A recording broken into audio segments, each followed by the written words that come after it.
వరంగల్ జిల్లా కేంద్రం బడ్జెట్ కేటాయింపులో తెలంగాణకు మొండి చేయి చూపించింది అంటూ వరంగల్ పోచం మైదానం సెంటర్లో కేంద్ర ప్రభుత్వం దిష్టిబొమ్మను దగ్నం చేశారు ఎమ్మెల్సీ బస్వరాజు సారయ్య కాంగ్రెస్ శ్రేణులు. ఈ సందర్భంగా వారు మాట్లాడుతూ కేంద్ర ప్రభుత్వం తెలంగాణ రాష్ట్ర ప్రజల నుండి వివిధ రకాల పన్నులను ముక్కుపిండి వసూలు చేస్తూ రాష్ట్ర ప్రభుత్వ అభివృద్ధికి మాత్రం నిధులను ఇవ్వకపోవడం సిగ్గుచేటు అని ఘాటు విమర్శలు చేశారు.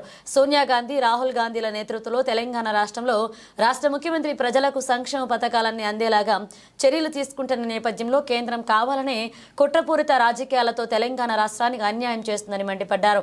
తెలంగాణ రాష్ట్ర ప్రజలు అన్ని గమనిస్తున్నారని, రానున్న రోజుల్లో భారతీయ జనతా పార్టీకి తగిన బుద్ధి చెప్తారని అన్నారు.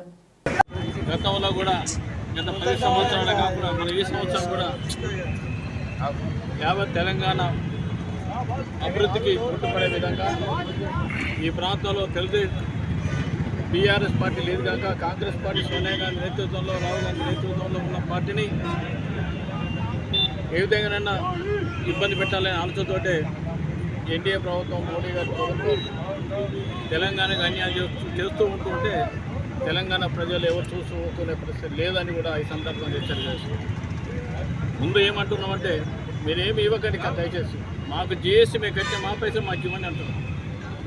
జిఎస్టీ కట్టిన 20% అవి ఇచ్చేసాను. అభివృద్ధి ఆ పైసలతో మా పైసలు మేము మా ప్రాంత ప్రజలందరికీ కూడా మా ప్రాంత అభివృద్ధి కొరకు, మా ప్రాంతంలో ఉన్న రైతాంగానికి అన్ని సంక్షేమ ఫలాలు అందే విధంగా మేము ప్రయత్నం చేసుకుంటామనే విషయాన్ని మరి గతంలో కూడా మా గౌరవ ముఖ్యమంత్రి రేవంత్ రెడ్డి గారు కానీ, పిసిసి అధ్యక్షుడు మహేష్ గౌడ్ గారు కానీ చెప్పడం జరుగుతుంది.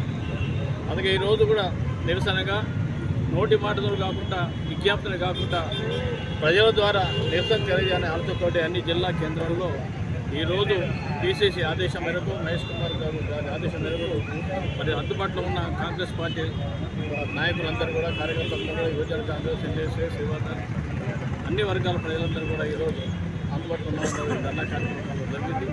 ఇప్పటికైనా చేస్తున్నాం. మరి చేస్తున్న అభివృద్ధికి మీరు భాగస్వామ్యం కాకపోతే వరంగల్ ప్రజలు సహించే పరిస్థితి ఉండదని, మరి రాబోయే రోజుల్లో కూడా సరైన రీతిలో ఎన్డీఏ ప్రభుత్వానికి, భారతీయ జనతా పార్టీ ప్రభుత్వానికి సరైన రీతిలో వరంగల్ జిల్లా ప్రజలందరూ కూడా తప్పకుండా బుద్ధి చెప్తారనే నమ్మకం, విశ్వాసం ప్రజల ఉద్యమానికి ఎదురు ఉండొద్దని కోరుకుంటే అవకాశం కల్పించిన